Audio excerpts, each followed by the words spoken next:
Alors, bonsoir à toutes et à tous. Nous sommes le lundi 10 mai 2021 et nous ouvrons la séance ordinaire du Conseil municipal de Stratford. Toujours à huis clos, malheureusement. On a bien hâte, les élus de Stratford, de pouvoir siéger à nouveau en public. On était confiants de se rapprocher de ce moment-là jusqu'à tout récemment, mais avec l'augmentation des cas dans l'ensemble de la MRC du Granit. Pour Stratford jusqu'à maintenant, touchons du bois, mais quand même, la santé publique, comme tout le monde le sait maintenant, a modifié le niveau de contrainte là, pour la MRC du Granit. On est maintenant en zone rouge avec mesure d'urgence. Donc, malheureusement, poursuivre les activités du conseil municipal, vous devez soit prendre connaissance de ce qu'on publie dans nos réseaux sociaux ou encore, comme vous le faites peut-être actuellement, écouter l'enregistrement des séances.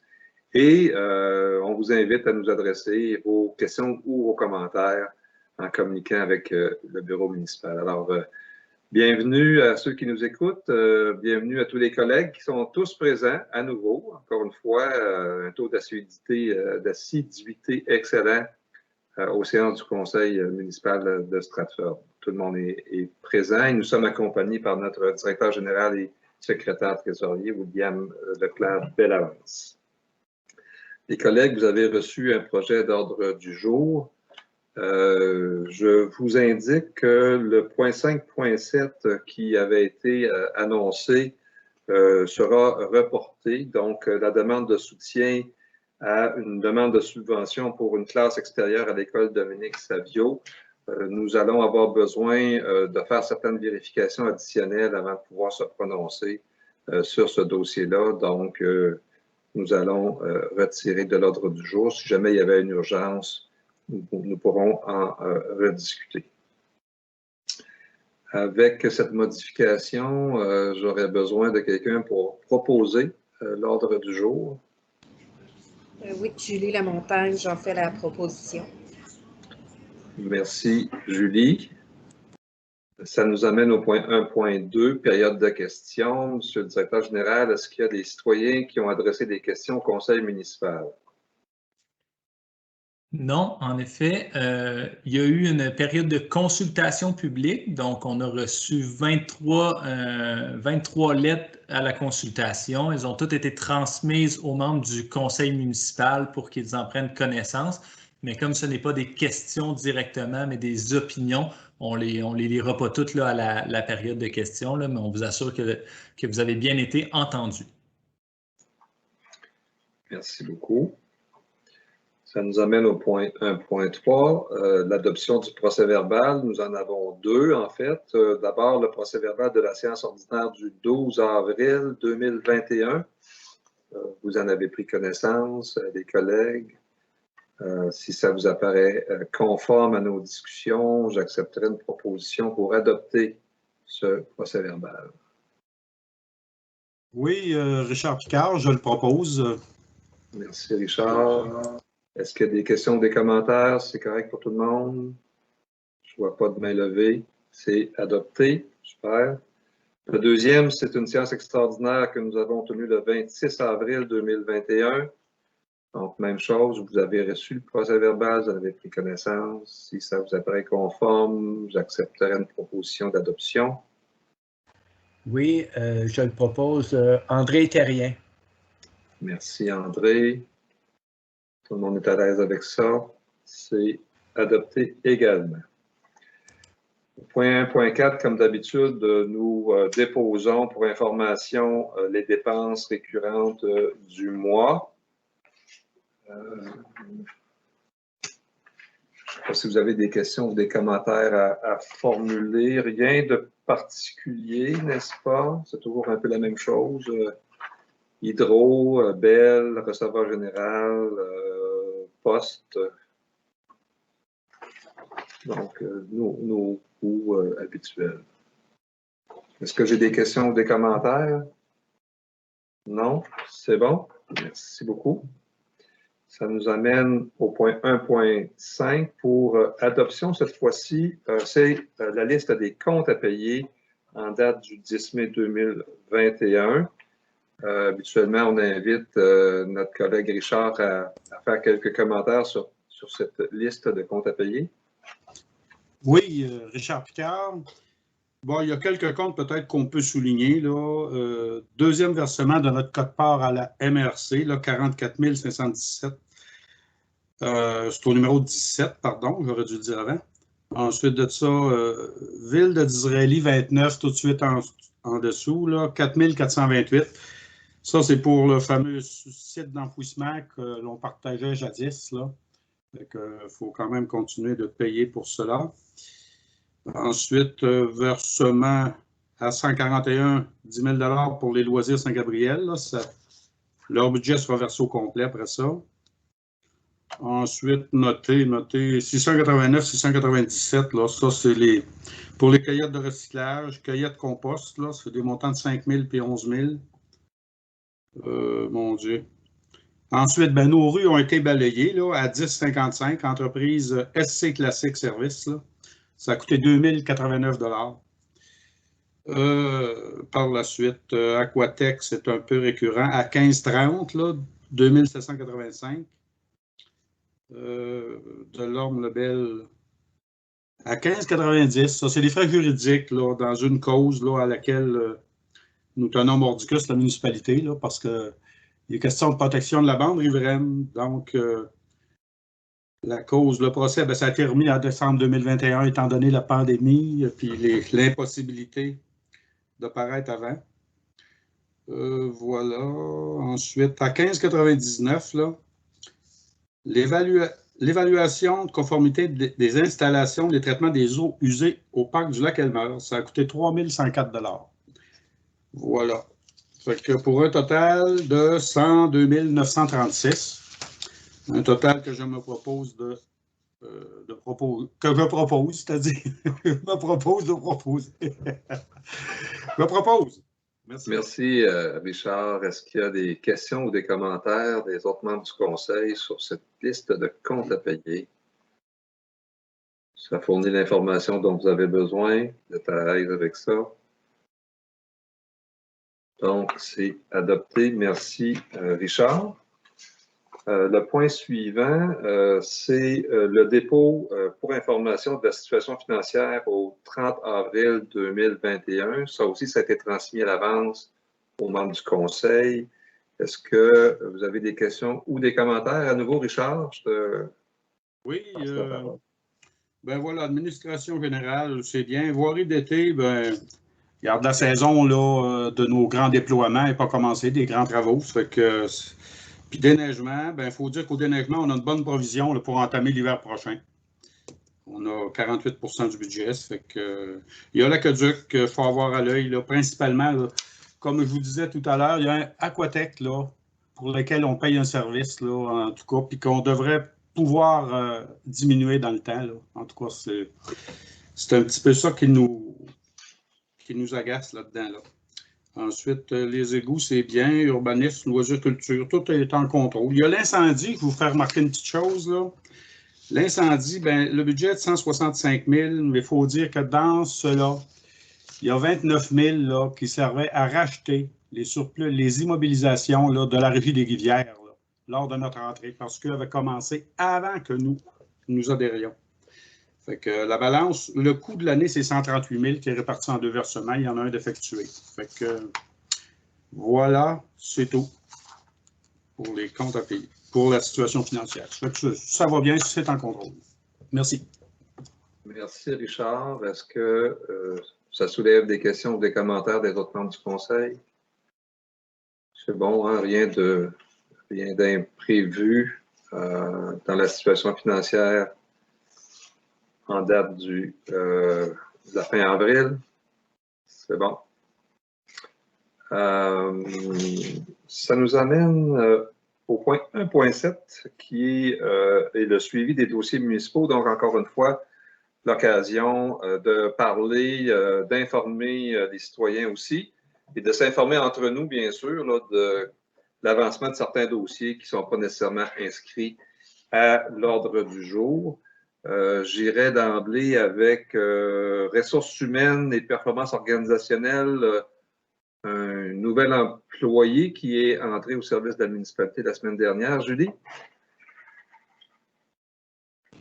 Oui, exactement. On en avait parlé là, au dernier conseil. Donc, l'entrée en fonction de Philippe Lemelin, qui se trouve être au poste d'inspecteur adjoint en environnement, là, qui a débuté le 3 mai dernier.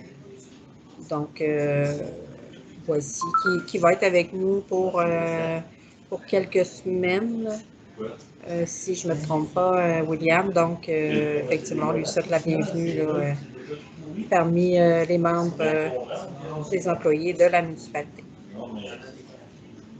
Merci, Julie. Donc, une arrivée qui va nous permettre là, de donner suite là, à ce qu'on avait commencé à faire au niveau des bandes riveraines, la caractérisation des bandes riveraines. Donc, les riverains concernés vont recevoir de l'information sur le travail que M. Lemelin va faire au cours de l'été. Dans la section services de proximité, développement et tourisme, on fait habituellement un petit topo sur la situation au parc du Lac-Elmer. Est-ce que je me tourne vers Marc? Oui, donc on est en train de préparer la saison.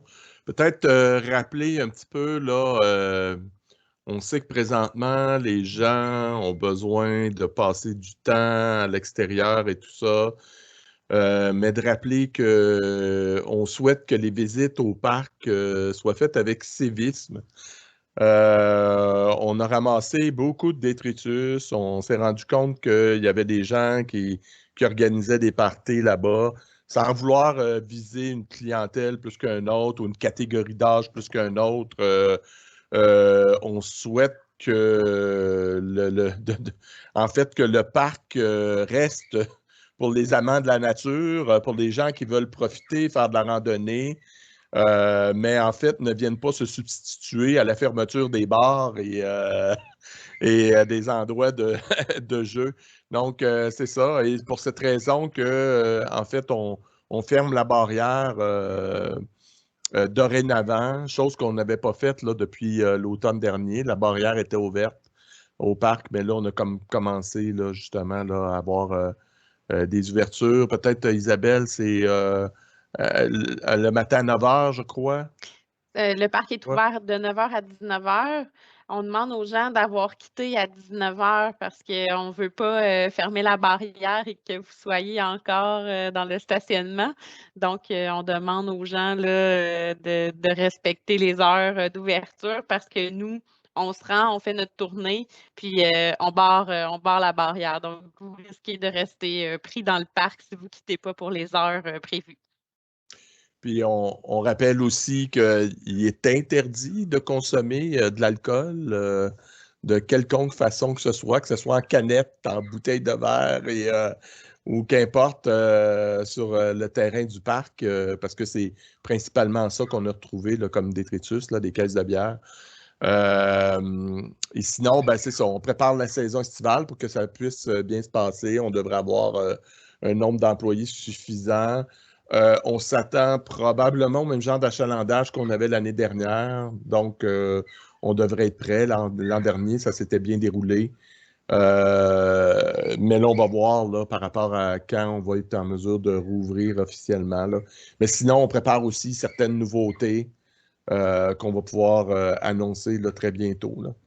Voilà. Merci, Marc. Merci, Isabelle, également.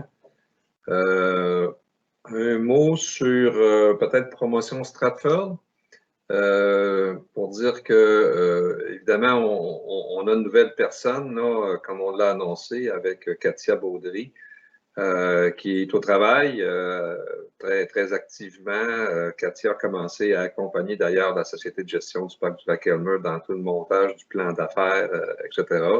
Il y a d'autres dossiers qui avancent aussi, notamment tout le volet de l'accueil des nouveaux arrivants qui étaient inscrits dans notre plan de développement. Donc, Katia a dégagé des pistes de travail par rapport à ça.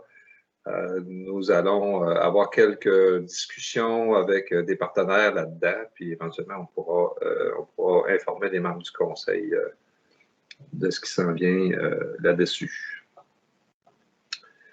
Je me permettrais aussi un petit mot, puisqu'on parle de développement de services de proximité sur les services Internet. Donc, comme vous avez pu le voir dans les médias, le gouvernement du Québec et le gouvernement fédéral ont annoncé les subventions qui vont être versées pour desservir les zones mal desservies ou non desservies de la MRC du Granit. Donc, comme vous le savez, on a encore quelques centaines de résidences à Stratford, mais c'est vrai dans d'autres municipalités aussi là, qui n'ont pas encore accès à Internet haute vitesse. Le gouvernement, chez nous comme ailleurs, a privilégié les grandes entreprises. Donc, ça a été vraiment la stratégie. On nous explique que c'était nécessaire pour que les branchements, les nouveaux réseaux puissent être construits très rapidement. On sait que le gouvernement a pris des engagements pour que tout le monde ait accès à Internet haute vitesse d'ici la fin de 2022. Donc, ils ont fait le choix de se tourner vers des grandes entreprises. Pour la MRC du Granit, il y en a 2. Et pour la municipalité de Stratford, comme telle, c'est l'entreprise Sogetel qui a eu la subvention. Donc, Sogetel devra aller brancher les zones qui sont actuellement non desservies à Stratford, le lac de la Héronnière, par exemple, pardon, le lac Tard et quelques autres endroits comme ça. Évidemment, ça pose la question de comment cette entreprise a l'intention de travailler avec notre coop. Le gouvernement nous dit que la subvention est accompagnée d'une forme d'obligation, en quelque sorte, de ces entreprises subventionnées, de trouver un mode de collaboration, un modus vivendi avec les petits distributeurs qui sont déjà en place. On se rappelle que pour le conseil municipal, à chaque fois qu'on a été sollicité pour donner un appui à des entreprises, on a toujours dit qu'on souhaitait que ces entreprises-là ne viennent pas faire une mauvaise concurrence, en quelque sorte, à notre coop pour la mettre en difficulté, parce que notre coop, c'est quand même quelque chose qu'on a construit avec nos propres ressources, notre argent. On est quelques-uns à avoir mis la main dans notre poche pour que ça puisse démarrer. Donc, on ne voudrait pas non plus que notre coop soit malmenée avec des subventions gouvernementales. Évidemment, on nous dit que les subventions, ça ne sert pas à des services qui est déjà desservis, mais ça sert quand même à passer des fils qui vont, par exemple, traverser le village. Est-ce que ça veut dire que la compagnie pourrait offrir le service à des gens qui sont déjà desservis? C'est toute la question qui se pose actuellement. Et on verra bien comment Sogetel a l'intention de travailler avec la coop de communication Stratford. C'est certainement un dossier à suivre. Mais la bonne nouvelle, c'est que d'ici, en principe, la fin de 2022, tous les citoyens de Stratford pourront bénéficier d'un service Internet haute vitesse. C'est quelque chose qu'évidemment, nous souhaitions tous qui arrive. On verra comment ça va concrètement se déployer. Dans le secteur communication et participation citoyenne, peut-être dire un mot sur la démarche que nous nous préparons à lancer pour discuter, réfléchir sur l'aménagement du terrain au cœur du village. Je me tourne peut-être vers Isabelle. Oui, certainement. Donc, je pense que c'est un dossier duquel on a parlé un petit peu dans les derniers mois. Là, je pense que dans notre plan de développement, tout ça, vous avez vu ce projet-là arriver, là, le projet d'aménagement d'un parc au cœur du village. Donc, on va être rendu au fond un peu à réfléchir, à imaginer cet endroit-là. Puis pour ce faire, on a décidé de former un comité aviseur qui va nous aider dans cette réflexion. Donc, il y a des gens qui ont été ciblés, qui vont être conviés à participer à ce comité-là. Par contre, il faut savoir que les autres citoyens ne seront pas en reste. Donc, on va avoir aussi une activité là, de consultation citoyenne qui va permettre à tous et chacun de s'exprimer sur le projet. Merci Isabelle. Donc, dans ce comité aviseur, des gens de différents horizons aussi, hein, des gens déjà impliqués pas mal dans différentes sphères d'activité à Stratford, donc des gens capables de prendre le pouls pas mal bien, je pense, de l'ensemble. Mais encore une fois, une occasion de prévu quelque part cet été. On reviendra avec plus d'informations, mais une activité où tout le monde va pouvoir venir donner son opinion. En urbanisme et environnement, je me tournerai peut-être vers André Terrien pour parler de la distribution des petits arbres qui s'en vient. Oui, en effet, on peut réserver encore cette année là, des arbres. Je crois qu'on aurait la date limite pour réserver vendredi le 14, si je ne me trompe pas, parce qu'il nous faut, nous autres, préparer les commandes par les séparer. Il faut les préparer pour être prêt pour la distribution samedi matin, le 22 mai.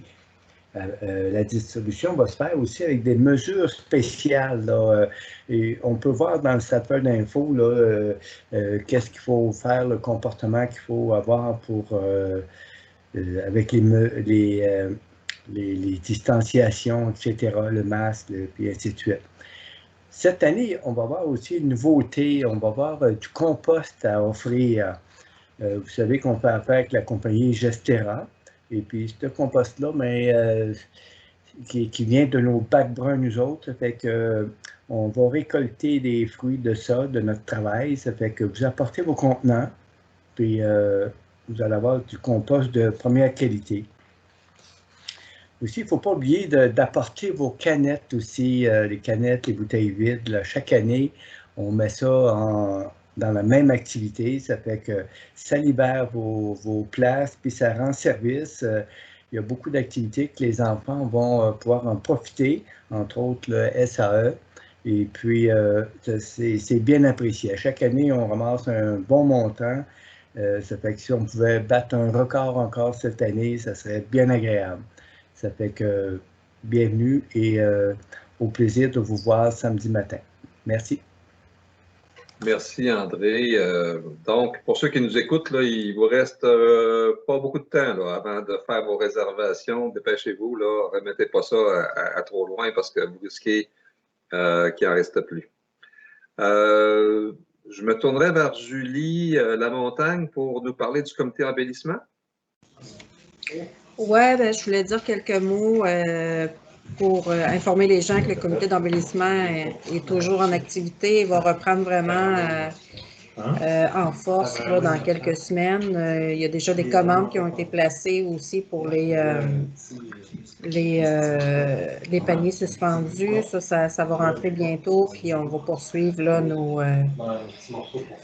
créativité pour s'assurer que le village et les alentours là, soient super accueillants pour les gens, les citoyens ainsi que les visiteurs là, à Stratford. Super, merci Julie. Je pense que c'est quelque chose qui a été très, très apprécié l'an dernier aussi, là, des jardinières. On a eu beaucoup de commentaires positifs. Alors, bravo à toi et à ton équipe de bénévoles. Peut-être mentionner que nous avons lancé des appels de candidature pour compléter la composition du comité consultatif en environnement suite à des départs qui ont été annoncés. Ce soir, il y a une candidature qui va être soumise au conseil pour une nomination, mais il va rester d'autres sièges à combler. Donc, on réitère l'invitation s'il y a des gens qui sont intéressés à l'environnement. Ce n'est pas nécessaire d'être un expert, un spécialiste, mais simplement quelqu'un qui est sensibilisé et qui a le goût d'agir pour améliorer l'environnement à Stratford. Gênez-vous pas, transmettez-nous un petit mot pour manifester votre intérêt. Le dernier volet, c'est le volet de la sécurité publique. Il y a des choses qui s'en viennent comme nouvelles infrastructures à Stratford. Je vais me tourner vers Gaëtan pour nous en parler un petit peu. Donc, Gaëtan Côté. Oui, en effet, il va y avoir une génératrice qui va être installée au centre communautaire, entre autres pour assurer le bon fonctionnement du centre de coordination pour les mesures d'urgence en cas de sinistre, puis aussi assurer le bon fonctionnement de l'immeuble en cas de panne électrique majeure. Puis deuxièmement, il va y avoir aussi un deuxième radar pédagogique qui sera installé pour favoriser le respect des limites de vitesse dans la municipalité. Il va être mobile cette fois-ci, pour mieux que tous les secteurs soient protégés, chacun leur tour. Ce sera un peu ça que je voulais ajouter. Merci Gaëtan. Ça nous avait été demandé, en effet, d'en avoir un qu'on pourrait installer périodiquement sur certains chemins où on constate parfois une vitesse un petit peu trop élevée là, pour assurer la sécurité des automobilistes, mais aussi souvent des piétons, des cyclistes, etc. Donc, vous allez voir le radar en question se promener dans les chemins municipaux au cours de l'été.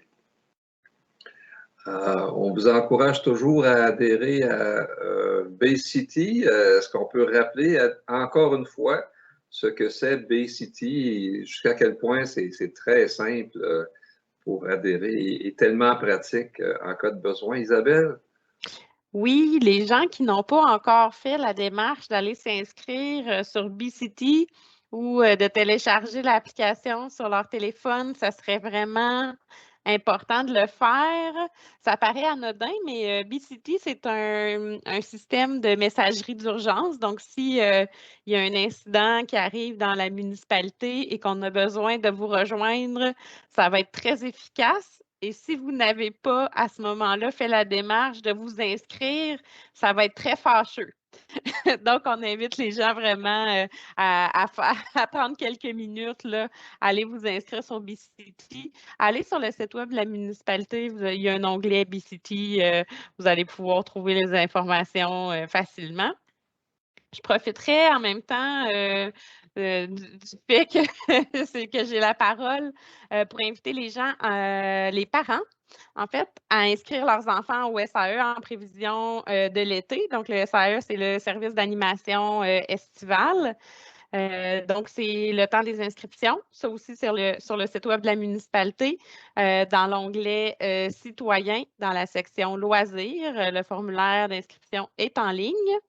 Et aussi, j'invite les parents d'enfants âgés entre 5 et 17 ans qui cherchent des choses à faire en ces temps pas de confinement, mais presque, alors qu'on ne peut pas faire beaucoup d'activités. C'est le temps de vous préparer pour la grande journée des petits entrepreneurs. Donc, avec vos enfants, vous pouvez faire un projet de petite entreprise, fabriquer un produit, imaginer un service. Et il va y avoir la grande journée des petits entrepreneurs pour tout le Québec qui est prévue le 5 juin. Confinement, pandémie ou pas, on va avoir une activité. Donc, si ce n'est pas un marché en plein air comme on le souhaite, ce sera un marché virtuel et on aura la livraison de produits ou un point de cueillette où les gens pourront venir chercher leurs produits. Donc, les parents qui souhaitent inscrire leurs enfants pour la grande journée des petits entrepreneurs doivent le faire directement sur le site web de la grande journée des petits entrepreneurs. Donc, voilà, je vous invite à participer en grand nombre.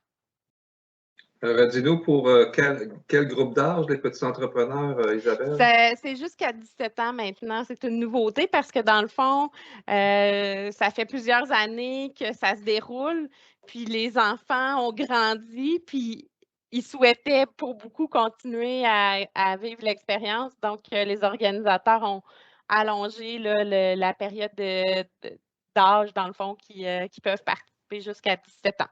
Donc, n'hésitez pas à vous inscrire. Merci, merci Isabelle. Oui, André?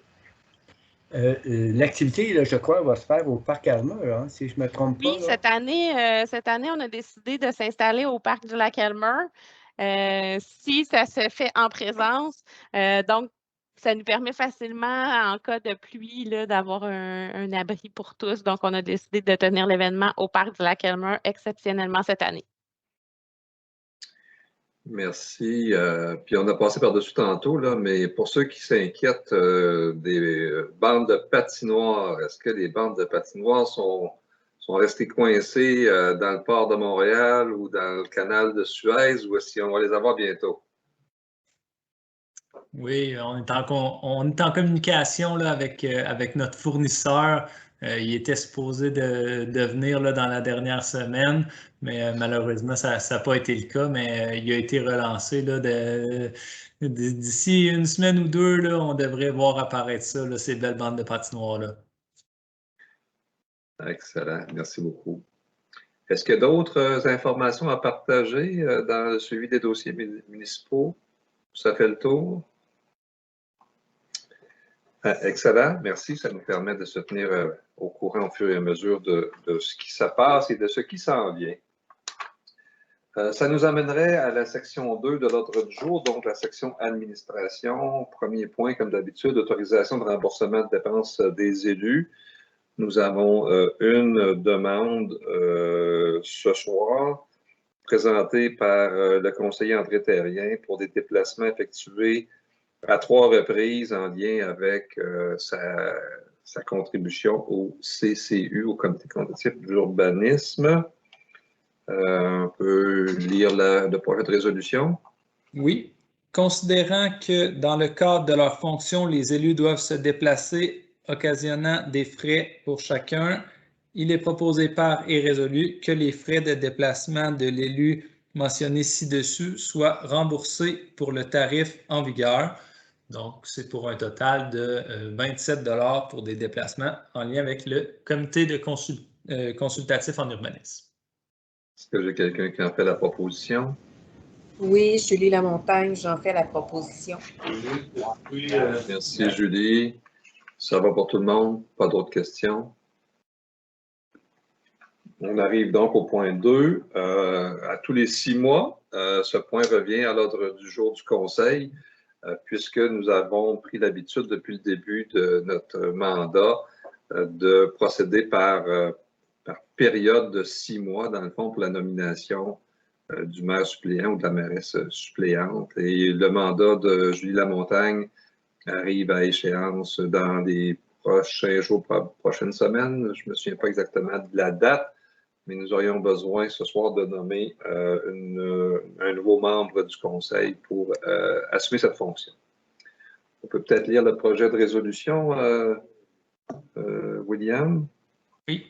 Considérant qu'il y a lieu de nommer un membre du Conseil afin de remplacer le maire si ce dernier est absent ou dans l'impossibilité d'agir, conformément à l'article 116 du Code municipal, il est proposé par et résolu que le Conseil de la municipalité du canton de Stratford nomme Mme Isabelle Couture au poste de maire suppléant pour une période de 6 mois débutant le 11 mai 2021, qu'à ce titre, elle soit désignée pour siéger au Conseil des maires de la MRC en remplacement du maire. Quelqu'un le propose? Oui, Richard Picard, je le propose. Bravo, Isabelle. Merci, je comprends que Isabelle accepte de revenir dans cette fonction, puisque pour Julie et Isabelle, ça aura été la 2e fois. Donc, ça commence demain. Je peux donc partir en vacances pour le prochain mois. J'attendais un petit peu avant de le dire, mais c'est pas vrai. 2.3, avis de motion, projet de règlement 1192 sur les tarifs municipaux. Je pense qu'on va lire tout de suite le projet de résolution et on donnera des explications aux besoins par la suite. Considérant que les dispositions des articles 244.1 et suivants de la loi sur la fiscalité municipale permettent à une municipalité de prévoir un mode de tarification pour le financement de tout ou partie de ses biens, services ou activités. Considérant les dispositions du règlement provincial sur les conditions et restrictions applicables à l'exercice du pouvoir de tarification des municipalités, considérant que la municipalité du canton de Stratford entend se prévaloir de ces dispositions de la loi. Je, sous-signé, conseiller, donne avis qu'il sera présenté lors d'une prochaine séance le projet de règlement 1192 relatif à la tarification des biens et des services de la municipalité. Le document a été déposé là, à cette séance. Donc, avant d'en discuter, est-ce que j'ai quelqu'un qui est prêt à donner cet avis de motion? Oui, Richard Picard, je donne cet avis. Donc, merci Richard. Ce n'est pas pour décision ce soir, ça sera pour décision à une prochaine séance du Conseil. Mais pour les gens qui nous écoutent, ça a l'air de quelque chose de nouveau, mais en fait, ça ne l'est pas tellement. La municipalité a toujours de charger certains frais pour différentes choses, que ce soit une location de salle ou une réimpression de compte de taxes, des photocopies, etc. Mais ça n'avait jamais fait l'objet d'un règlement comme tel. Ce sont des informations qu'on retrouvait à gauche et à droite dans des résolutions, etc. Et on a jugé que, comme l'ont déjà fait beaucoup de municipalités, il était beaucoup plus clair, beaucoup plus facile à gérer, d'intégrer toute cette tarification-là à l'intérieur d'un seul et même règlement. Il y a peut-être des petits ajustements par rapport à ce qu'on a l'habitude de faire jusqu'à maintenant. Il y a des choses qui s'ajoutent, mais vous n'allez pas tomber personne en bas de votre chaise là, à consulter, je pense bien, ce projet de règlement qui sera disponible de toute façon sur le site de la municipalité s'il y a des gens qui souhaitent faire parvenir des commentaires aux membres du Conseil avant que le règlement soit adopté. Ça va? Le point suivant, c'est un autre avis de motion, cette fois sur un projet de règlement qui portera le numéro 1193 et qui a pour objet de modifier le règlement 1188 sur la gestion contractuelle. Et on va, encore une fois, je pense, faire la lecture du projet de résolution et au besoin donner des explications additionnelles par la suite.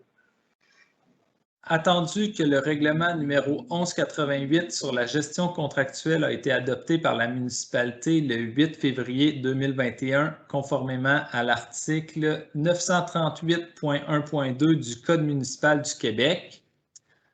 Attendu que la loi instaurant un nouveau régime d'aménagement dans les zones inondables des lacs et des cours d'eau, octroyant temporairement aux municipalités des pouvoirs visant à répondre à certains besoins et modifiant diverses dispositions, a été sanctionné le 25 mars 2021.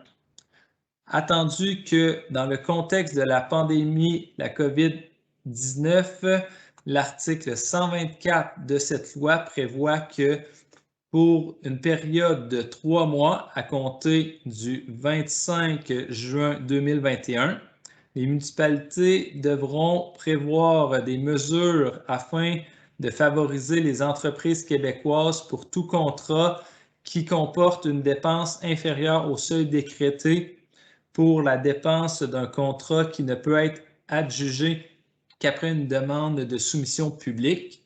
Je, sous-signé, conseiller, donne avis qu'il sera présenté lors d'une prochaine séance le projet de règlement 1193 modifiant le règlement 1188 sur la gestion contractuelle. Le document a été déposé à cette séance.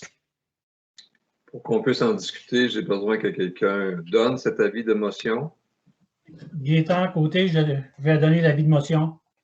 Merci Gaétan. Est-ce qu'à ce stade-ci, il y a des questions, André? Moi, je n'ai pas une question. J'ai compris pour une période de 3 mois, ce serait une période de 3 ans. Hein? Je pense que ma langue a fourché. C'est effectivement pour une période de 3 ans. Merci André pour ta vigilance. Okay. Merci. Donc, tout simplement, je dirais une modification quasi de conformité avec une nouvelle loi adoptée par le gouvernement du Québec, sanctionnée donc en mars 2021. C'est tout récent et le geste que nous posons ce soir, tous les conseils municipaux du Québec vont être appelés à le poser. Vous le savez, en vertu des traités de libre-échange, etc., quand on va en appel d'offres, on est susceptible d'avoir des soumissions qui nous proviennent d'entreprises étrangères, américaines ou européennes, etc. C'est peut-être peu probable pour des petits contrats comme ceux que nous accordons dans notre municipalité, mais bon, on se conforme aux nouvelles dispositions de la loi et on se donne le moyen de tenir compte du fait qu'une soumission provienne d'une entreprise québécoise. Donc, ça donnerait un avantage relatif, somme toute, mais quand même un avantage à ces soumissions. Est-ce que je résume ça correctement, M. le secrétaire général? Absolument. Merci. Donc, c'est un avis de motion pour adoption à une prochaine séance. Excusez-moi.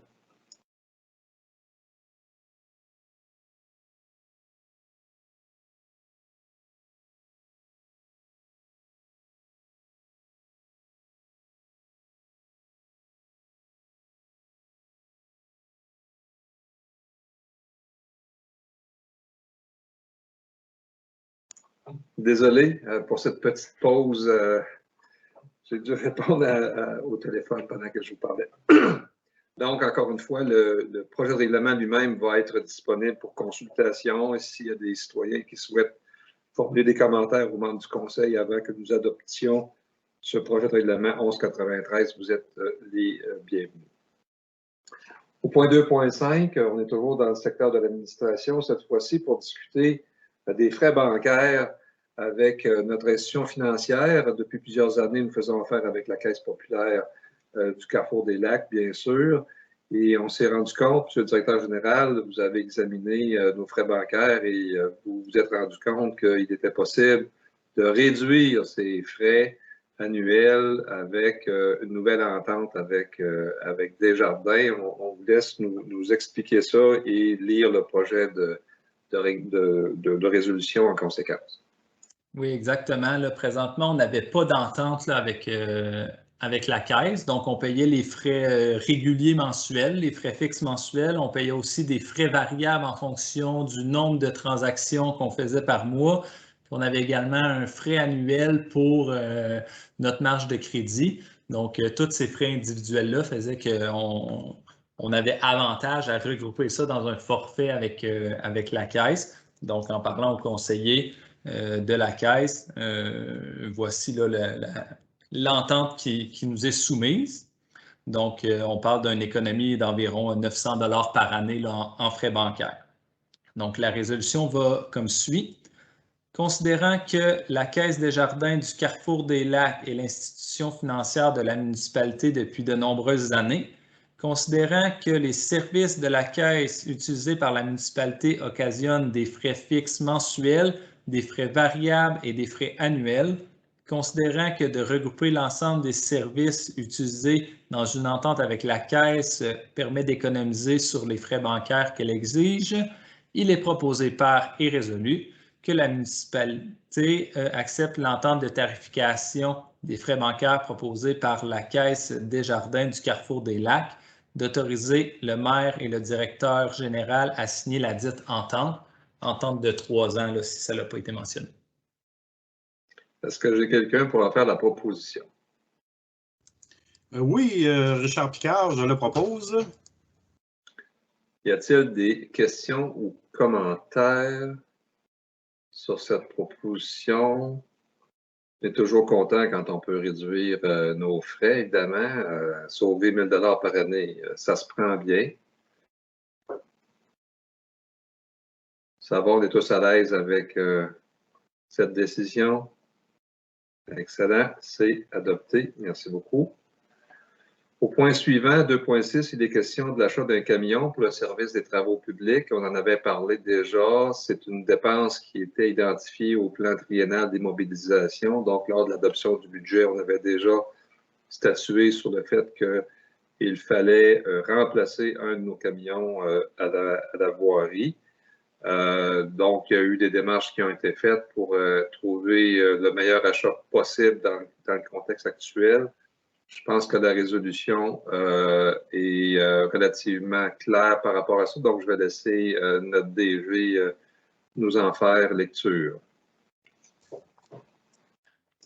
Considérant qu'un des camions à la disposition du service des travaux publics a atteint sa fin de vie utile, considérant la nécessité de remplacer ce camion pour assurer le bon fonctionnement du service des travaux publics, considérant que le Conseil a statué sur l'achat d'un camion usagé, considérant qu'un budget de 30 000 $ a été prévu au plan triennal d'immobilisation pour cet achat, considérant les démarches effectuées par le chef des travaux publics pour trouver un camion répondant aux besoins de la municipalité tout en respectant le budget établi, considérant que le chef des travaux publics recommande l'achat du véhicule Dodge Ram 1500 chez le concessionnaire Garage Daniel Lessard, il est proposé par et résolu d'acheter le camion Dodge Ram 1500 de Garage Daniel Lessard au prix de 31 995 $, de financer cette dépense à même le surplus accumulé. Est-ce que j'ai quelqu'un qui a fait la proposition? Gaétan Côté, j'en fais la proposition. Merci, Gaétan. Donc, pour les gens qui nous écoutent, simplement indiquer qu'il y a 4 véhicules qui ont été repérés par notre chef des travaux publics et notre DG. Donc, on a eu l'occasion, les membres du conseil, de regarder les pour et les contre de ces 4 véhicules-là. Et clairement, par rapport au budget qu'on avait identifié, c'est celui qui répondait le mieux, je pense bien, à nos critères. Donc, un véhicule quand même assez récent avec un kilométrage très, très, très raisonnable. Là, je l'ai sous les yeux. Donc, un camion 2017 qui a 30 000 km à peu près au compteur. Donc, je pense que c'est vraiment le type de véhicule dont on avait besoin. Ça dépasse un petit peu le montant, mais on reste quand même dans l'ordre de grandeur qu'on avait souhaité payer pour cet achat. Ça va pour tout le monde? Si oui, je constate que la résolution est adoptée. Dernier élément, non, pas dernier élément.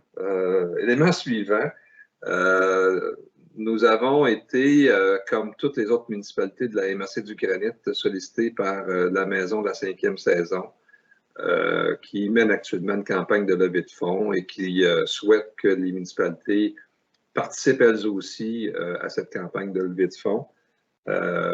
Donc, on serait prêt à poser un geste dans ce sens-là. Je vais laisser le DG faire la lecture du projet de résolution. Considérant que la maison La 5e saison est la seule maison de fin de vie pour la population de la MRC du Granit, considérant que la fondation de la maison La 5e saison tient une campagne de financement afin de constituer un fonds de dotation pour assurer la continuité de ses services, considérant que la Fondation sollicite la participation des municipalités de la MRC du Granit à cette campagne de financement, considérant la volonté du conseil municipal de soutenir cette organisation, il est proposé par et résolu de participer financièrement à la campagne de financement de la maison La 5e saison pour un montant de 1 000 $ par année pendant 3 ans, de verser le premier montant de 1 000 $ à la Fondation Maison La 5e saison, de financer cette dépense à même le surplus accumulé. Merci, William. Quelqu'un pourra faire la proposition? Oui, je le propose, André Terrien. Merci, André. Discussion, question? Évidemment, pour ceux qui suivent les affaires municipales, vous savez que le conseil est quand même très prudent là, dans les contributions financières aux organismes à gauche et à droite, là, parce qu'il y en a tellement sur notre territoire. On le fait pour des causes là, qui, je dirais, qui sortent un peu de l'ordinaire. Ce soir, par exemple, il y a d'autres contributions financières dans le domaine de l'éducation. C'est des petits montants. Cette fois-ci, c'est un montant un petit peu plus élevé, mais pour un organisme qui a vraiment un caractère très, très, très unique et qui a besoin absolument là, de l'aide du public. D'ailleurs, on va inviter très prochainement les entreprises, les citoyens de Stratford à participer eux aussi à cette campagne de levée de fonds. Mais je pense que c'est un signal un peu plus que symbolique, mais quand même qui montre l'intérêt, je dirais, que la municipalité porte pour une ressource comme celle-là. Ça va pour tout le monde? Donc, c'est adopté. Merci beaucoup. 2.8. Il est question maintenant d'un achat d'équipement informatique pour les travaux publics. Je vais laisser à nouveau notre DG faire la lecture du projet de résolution. Considérant que la saine gestion des actifs municipaux est facilitée par l'utilisation d'outils numériques performants, considérant qu'un outil informatique permet l'utilisation de programmes et applications spécifiques à la gestion des travaux publics, considérant que certaines tablettes sont conçues pour le travail extérieur, il est proposé par et résolu d'autoriser l'achat d'une tablette numérique et l'équipement de protection nécessaire pour un maximum de 1 000 $, de financer cette dépense à même le surplus accumulé. Quelqu'un a fait la proposition? Gaétan Côté, j'en fais la proposition. Merci, Gaétan. Discussion? Je me permettrais peut-être simplement de souligner que ça s'inscrit aussi dans toute la formation que notre chef des travaux publics, notre DG et moi sommes en train de suivre une formation donnée par la FQM, la Fédération québécoise des municipalités, justement sur la question de la gestion des actifs municipaux. C'est quelque chose d'important. Les actifs d'une municipalité, ce sont des biens dont il faut assurer la protection, la sécurité, le remplacement à temps opportun, etc., etc. Et pour ça, ben maintenant, c'est comme dans n'importe quel domaine, les outils électroniques nous permettent de gagner énormément en performance, en qualité, en rapidité aussi. Donc, il est normal, je pense bien qu'on dote notre service de travaux publics de cet instrument-là pour localiser des ponceaux, prévoir des programmes périodiques d'entretien, etc. Donc, je pense que c'est vraiment un placement bien judicieux quand on regarde les coûts que peuvent facilement entraîner un entretien négligé ou tardif. Là, un ponceau pour remplacer, lorsqu'il arrive un grand coup d'eau, ça peut coûter beaucoup de sous. Alors, je pense que c'est un très bon placement qu'on fait. 2.9 maintenant, toujours dans l'administration, il va être question de vente d'immeubles pour non-paiement de taxes, nomination d'un représentant. William? Oui. Donc, comme vous le savez, là, il y a un immeuble là, du territoire qui est en vente pour taxes. Là. Vous l'avez vu dans l'avis public de la MRC. Donc, ça vient avec des procédures, dont celle-ci. Attendu qu'en vertu de l'article 1038 du Code municipal, une municipalité peut enchérir et acquérir des immeubles situés sur son territoire de la municipalité, et ce par l'entreprise du maire ou d'une personne sur autorisation du conseil. Il est proposé par et résolu que le directeur général et secrétaire trésorier soient mandatés par le conseil municipal pour représenter la municipalité lors de la vente pour défaut de paiement de taxes de l'année 2021 et qu'il soit autorisé à protéger la créance de la municipalité et à faire adjuger l'immeuble au nom de la municipalité s'il n'est pas vendu. Qu'en l'absence du directeur général et secrétaire trésorier, que le maire Denis Lalumière soit autorisé à représenter la municipalité et à signer tout document requis. Est-ce que j'ai quelqu'un pour en faire la proposition? Oui, j'en fais la proposition. André Terrien. Merci beaucoup, André. Une formalité, mais il faut suivre les règles dans ce domaine-là. Sinon, on ne peut pas procéder. C'est jamais quelque chose qu'on fait de gaieté de cœur, de vendre un immeuble pour non-paiement de taxes. Mais parfois, c'est le seul choix qui reste à la municipalité pour protéger nos créances. Donc, ça compléterait le volet administration de l'ordre du jour de ce soir. On arrive donc à la section 3 sur les infrastructures municipales. Le premier point à l'ordre du jour, c'est le fonds carrière sablière, liste des chemins admissibles. William? Oui, considérant que conformément à l'article 78.1 de la Loi sur les compétences municipales, la municipalité doit constituer un fonds réservé à la réfection et à l'entretien de certaines voies publiques, considérant que seulement la réfection ou l'entretien des voies publiques par laquelle transitent ou sont susceptibles de transiter des substances de carrière et sablière sont admissibles à l'utilisation du fonds carrière et sablière, il est proposé par et résolu que les routes suivantes soient considérées admissibles à l'utilisation du fonds carrière et sablière: chemin de la Tour, rang Elgin, rue Elgin, chemin des Berges, rang des Pins, chemin Cupra et chemin des Rocailles. Quelqu'un a fait la proposition? Gaétan Côté, j'en fais la proposition. Merci. Question, discussion. Donc, pour les gens qui nous écoutent, là, ça ne veut pas dire que les chemins qu'on n'a pas identifiés dans cette résolution-là sont moins bien entretenus. On a la même préoccupation pour tous les chemins, sauf que ce sont les chemins pour lesquels on peut se servir du fonds carrière et sablière. Donc, c'est pour ça qu'il faut adopter cette résolution-là. C'est pour qu'on puisse faire un appareillage, dans le fond, entre les travaux qu'on fait dans ces chemins-là et l'utilisation du fonds carrière et sablière, qui est constitué, comme on le sait, de redevances versées par des entreprises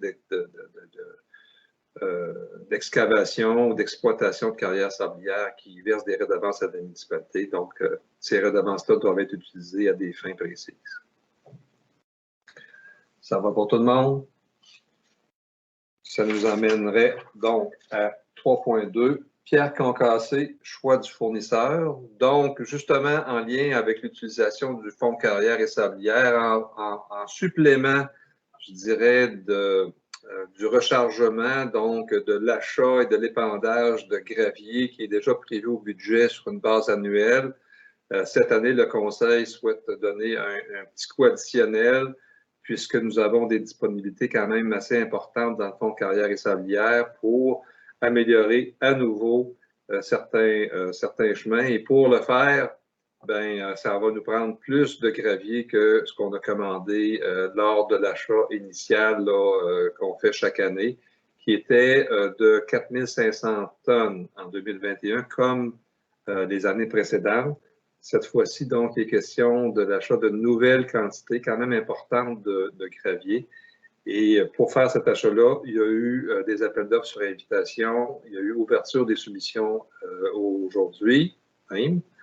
Et donc, on a une résolution pour retenir le fournisseur de ce matériau-là. Monsieur William.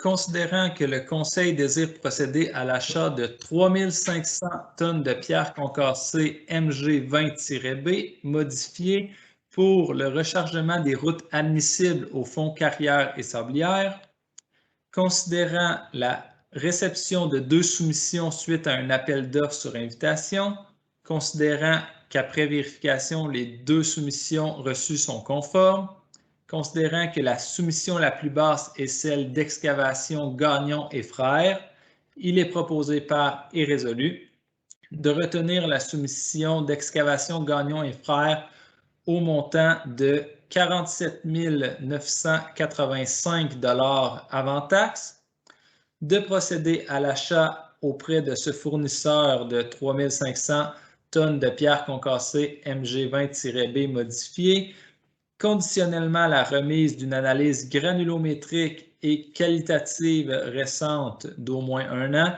conforme aux exigences du MTQ, de financer cette dépense à même le fonds carrière et sablière. Est-ce que j'ai quelqu'un qui en fait la proposition? Gaétan Côté, j'en fais la proposition. C'est discussion, question.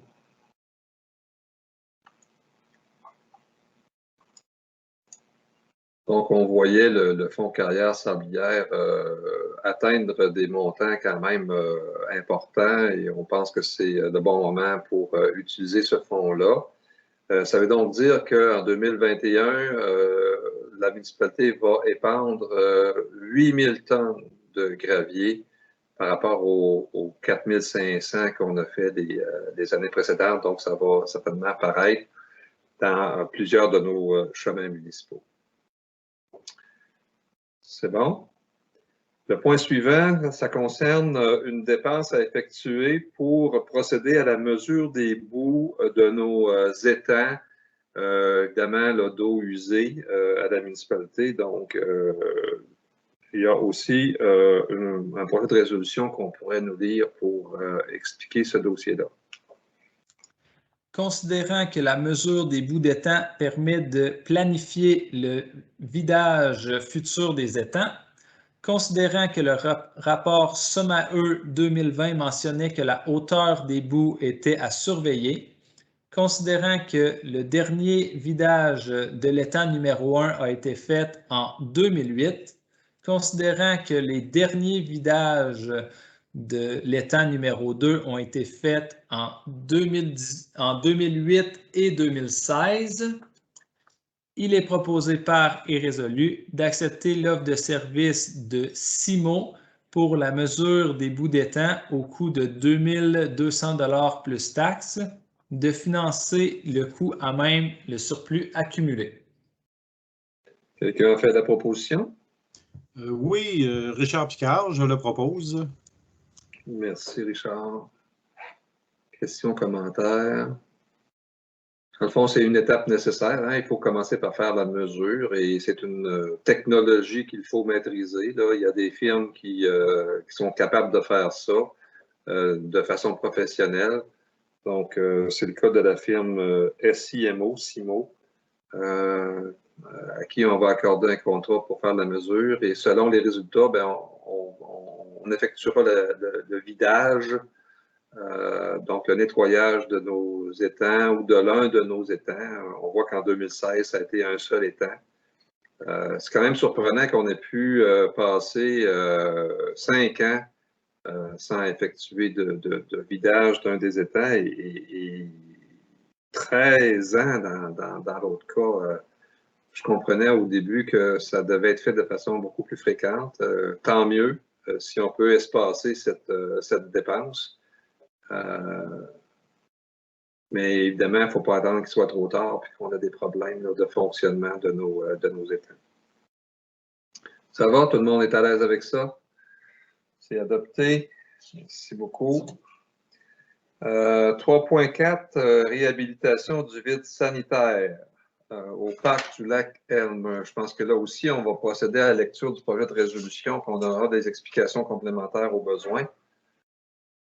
Considérant la responsabilité de la municipalité d'assurer le maintien en bonne condition de ses immeubles, considérant que les infiltrations d'eau et l'humidité dans le vide sanitaire du pavillon principal du parc du lac Elmer risquent d'endommager sa structure et favoriser le développement de moisissures et champignons susceptibles de présenter un risque à la santé, considérant la recommandation de la Société de gestion du parc du lac Elmer de procéder à la réhabilitation du vide sanitaire avant d'envisager des travaux de réaménagement de l'immeuble, considérant qu'il existe que très peu d'entreprises spécialisées dans ce type de travaux, considérant l'analyse et les recommandations d'intervention de l'entreprise Fongix, expert en vide sanitaire, il est proposé par et résolu d'accepter l'offre de service de l'entreprise Fongix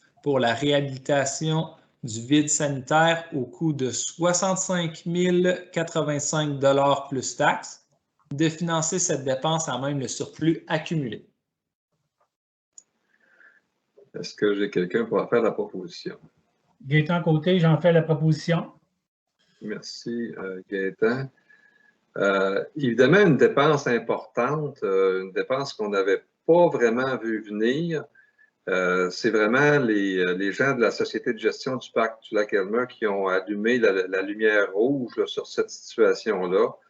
Le vide sanitaire en dessous du pavillon, il y a constamment de l'humidité et parfois carrément de l'eau. Pas ce printemps, on a eu un printemps plus sec, mais le printemps dernier, il y a eu quand même plusieurs pouces d'eau dans le vide sanitaire.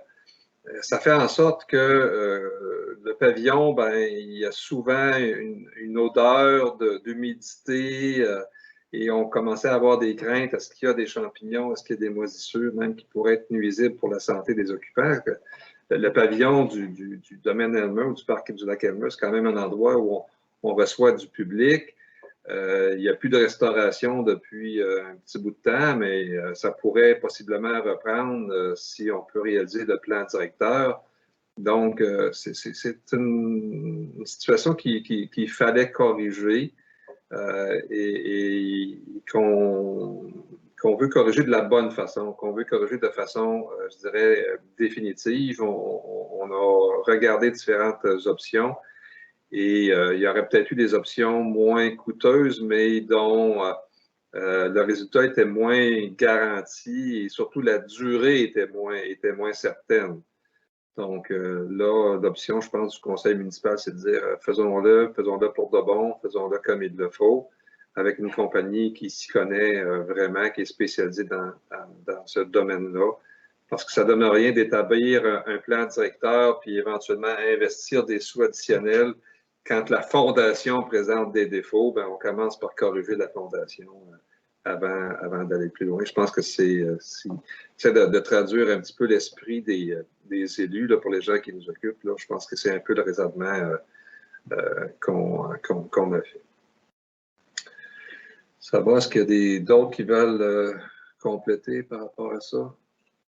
Ça résume bien l'analyse qu'on fait.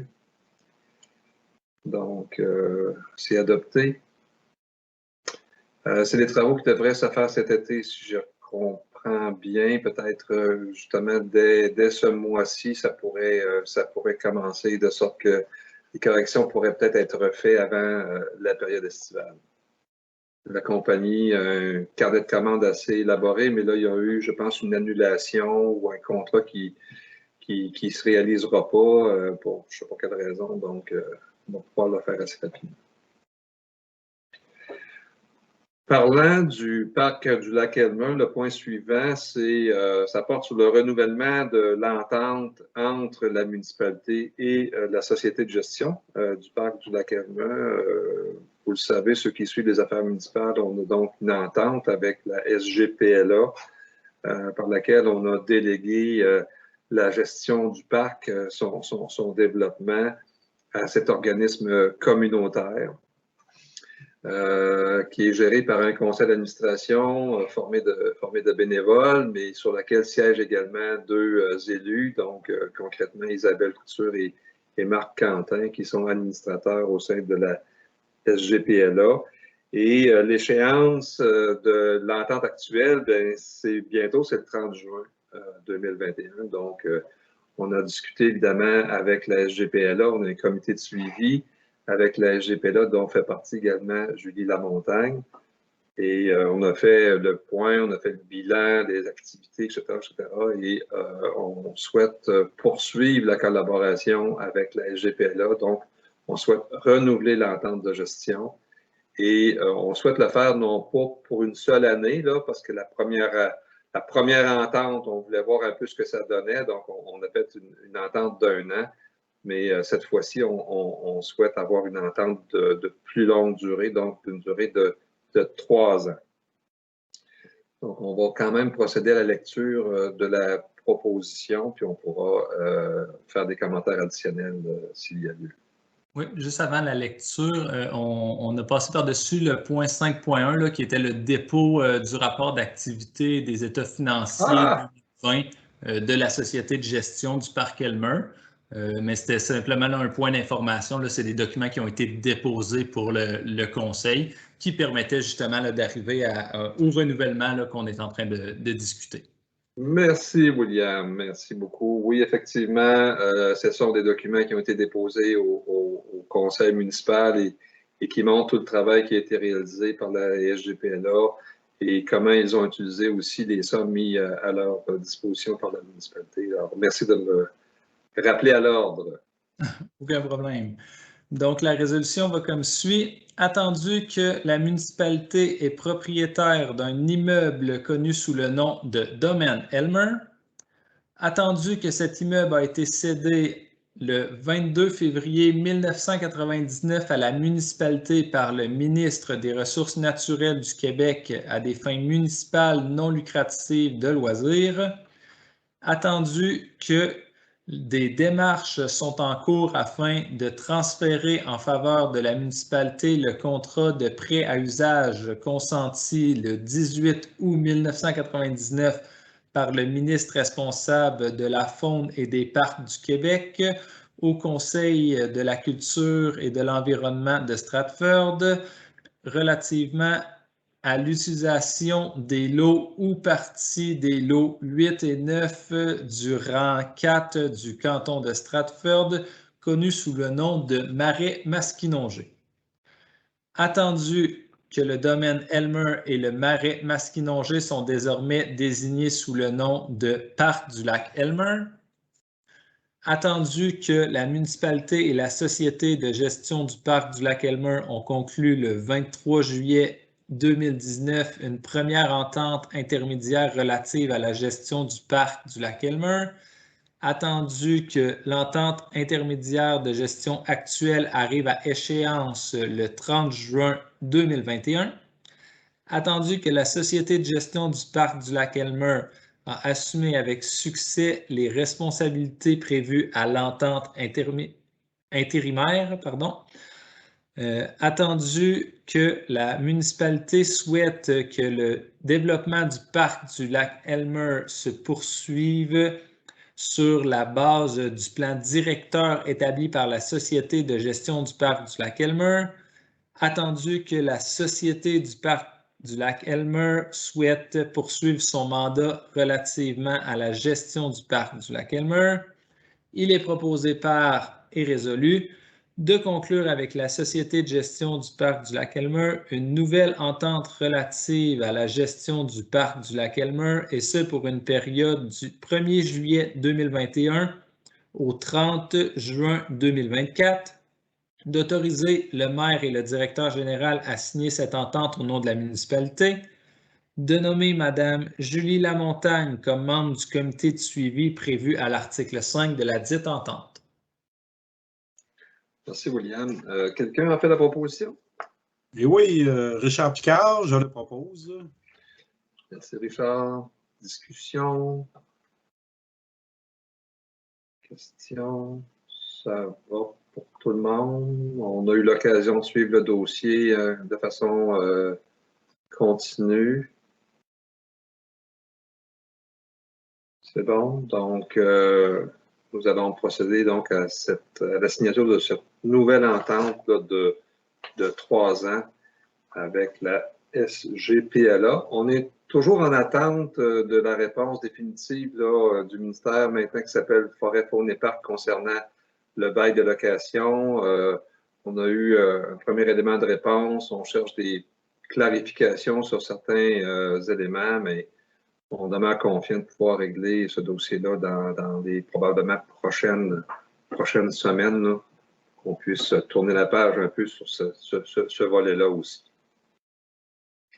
Donc, si je n'ai pas d'intervention, je constate que c'est adopté. En conséquence, en quelque sorte, de cette décision, il est question au point 5.3 de procéder au deuxième versement de l'entente prévue avec la SGPLA, donc le versement de 2021. On peut lire le projet de résolution, William. Attendu que la Société de gestion du parc du lac Elmer a assumé avec succès les responsabilités prévues à l'entente intérimaire, attendu que la Société de gestion du parc du lac Elmer a déposé son rapport annuel et ses états financiers pour l'année 2020, attendu que le montant à verser pour l'exercice 2021 a été prévu au budget de la municipalité, il est proposé par et résolu de verser à la Société de gestion du parc du lac Elmer une somme de 20 000 $ telle que prévue à l'entente intérimaire. Quelqu'un a fait la proposition? Oui, Richard Picard, je le propose. Merci, Richard. Est-ce qu'il y a discussion sur cette proposition? C'est un peu un découlant, je dirais, normal là, de ce qu'on a discuté juste avant. C'était prévu au budget de 2021. Donc, il s'agit de procéder maintenant au versement de cette somme. S'il n'y a pas de commentaires, je comprends que c'est adopté. Les points suivants vont porter sur l'autre partenaire avec lequel nous avons une entente de gestion. On a beaucoup de partenaires de la municipalité, là, des organismes qu'on soutient financièrement aussi, mais 2 avec lesquels on a une entente de gestion en bonne et due forme. Donc, on vient de parler de la Société de gestion du parc du Lac-Elmer. Le deuxième, c'est Promotion Stratford. Donc, il serait question au point 5.4, d'abord de recevoir le rapport d'activité et les états financiers 2020 de Promotion Stratford. William? Oui, en effet, là, les documents ont été déposés à l'attention du Conseil. Donc, ça complète là, les obligations de Promotion Stratford là, en vertu de l'entente actuelle. Donc, de vous informer. C'est sûr que ce n'est pas une année complète. Là. Ils ont été créés un peu plus tard dans l'année, donc, mais ça donne quand même une idée là, des dépenses en cours et des projets qui ont été faits et qui s'en viennent aussi. Promotion Stratford qui a connu quand même là, un départ, puis après ça, une certaine pause en quelque sorte, puisque la personne qui avait été recrutée au début a quitté après 2 mois et demi, 3 mois à peu près.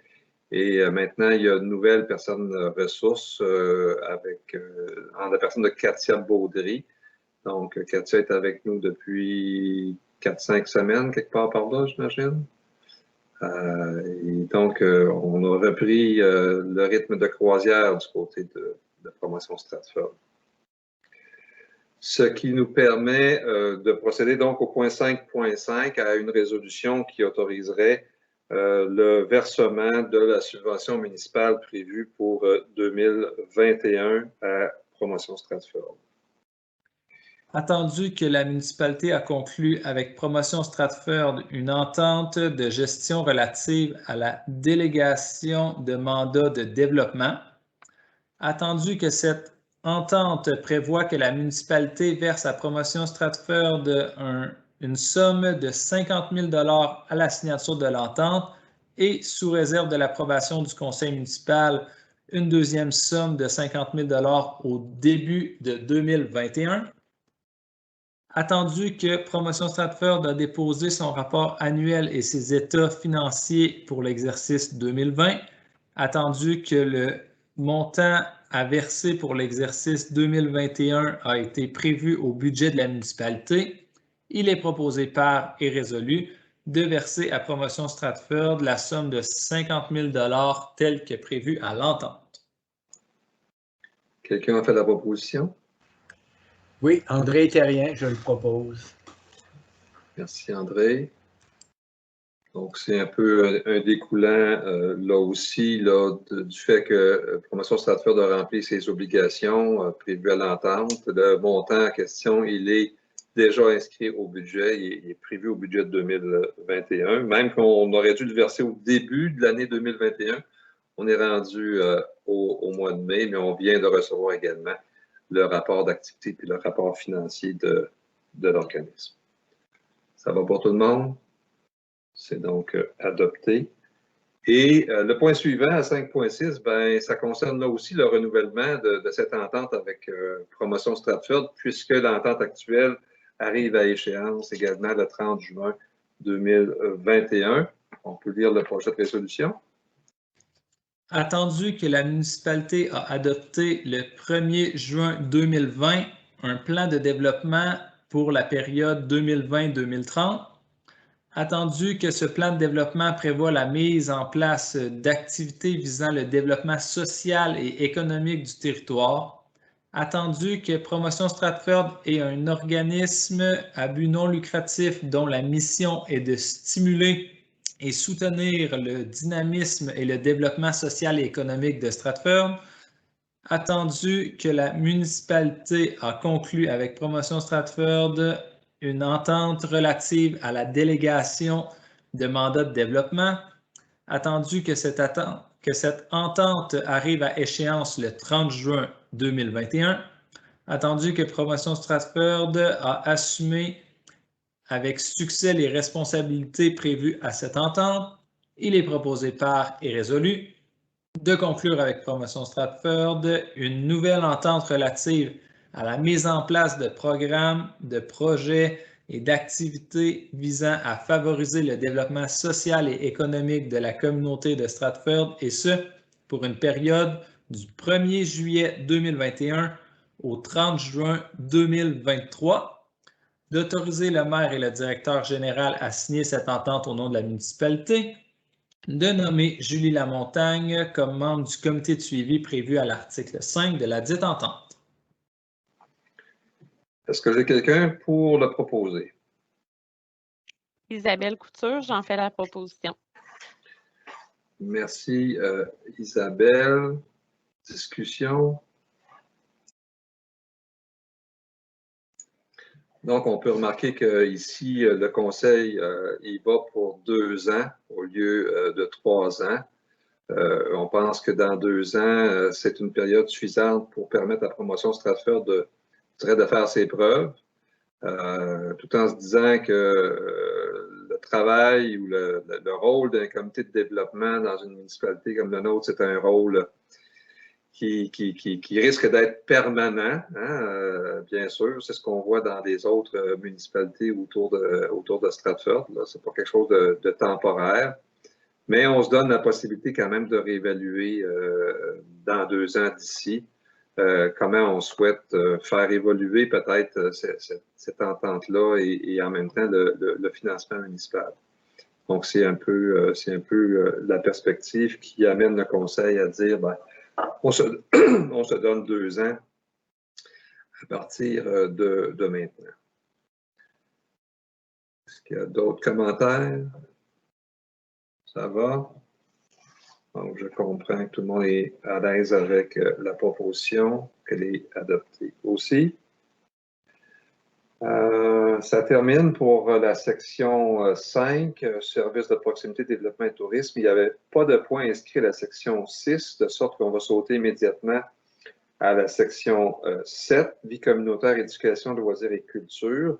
Le premier point, à 7.1, il est question de la participation de la municipalité au Gala Méritas, qui est le gala annuel des finissants de la polyvalente d'Israéli. On a toujours l'habitude à chaque année de s'associer à cet événement-là et à donner un petit montant. Alors, on peut lire le projet de résolution. Attendu que certains étudiants proviennent de Stratford, attendu que la municipalité de Stratford souhaite encourager l'effort et la persévérance scolaire, il est proposé par et résolu de soutenir financièrement l'activité Gala Méritas 2020-2021 pour un montant de 100 $. Qui le propose? André Terrien, je le propose. Merci, André. Ça va pour tout le monde? C'est bon. 7.2, renouvellement du statut de membre au Conseil sport loisirs de l'Estrie. Oui, considérant que le Conseil sport loisirs de l'Estrie est un organisme régional pouvant supporter les municipalités dans leurs projets de développement du sport et des loisirs, considérant que la municipalité de Stratford a bénéficié de ce support par les années passées, il est proposé par et résolu de renouveler l'adhésion de la municipalité à cet organisme au coût de 70 $, de nommer M. André Terrien et M. Richard Picard pour représenter la municipalité à l'Assemblée générale. Quelqu'un le propose? Isabelle Couture, j'en fais la proposition. Question, discussion. Est-ce que vous seriez à l'aise pour qu'on parle de soutien plutôt que de support? Donc, un organisme pouvant soutenir les municipalités plutôt que de les supporter. Supporter, ça a l'air d'endurer un enfant tannant. On supporte quelque chose de désagréable. On soutient quelque chose qu'on veut aider. Ça va? Alors, petite fantaisie ici, de la part du maire. Désolé. Ça ferait le tour pour le point 7. Il n'y avait rien d'inscrit au point 8. Ça nous amène au point 9. Plusieurs dossiers à traiter en urbanisme et environnement, mais on va d'abord déposer le procès-verbal de la dernière réunion du CCU, du Comité consultatif d'urbanisme, qui s'est tenue le 28 avril 2021. Monsieur le directeur général, le document a été transmis à tous les membres du Conseil. Effectivement, puis on retrouve aussi 2 points qui vont se retrouver à la séance de juin. Donc, c'est pour que le Conseil puisse en prendre connaissance, là, puis en discuter avant la prochaine séance. Merci. Ce soir, le Conseil municipal de Stratford est appelé à prendre des décisions sur plusieurs demandes qui ont été présentées à la municipalité pour exploiter une résidence de tourisme. Donc, on est ici en application du règlement sur les usages conditionnels et dans l'usage conditionnel particulier qui s'appelle résidence de tourisme. Donc, c'est en application du règlement qu'on a adopté il n'y a pas si longtemps. Nous avons 6 demandes à l'ordre du jour ce soir. Pour chacune de ces demandes-là, il y a eu évidemment un dossier qui a été présenté au CCU. Les gens ont eu l'occasion de rencontrer les membres du CCU, de se faire entendre, d'expliquer leur projet. Et pour chacun des dossiers également, il y a eu consultation publique, comme prévu au règlement.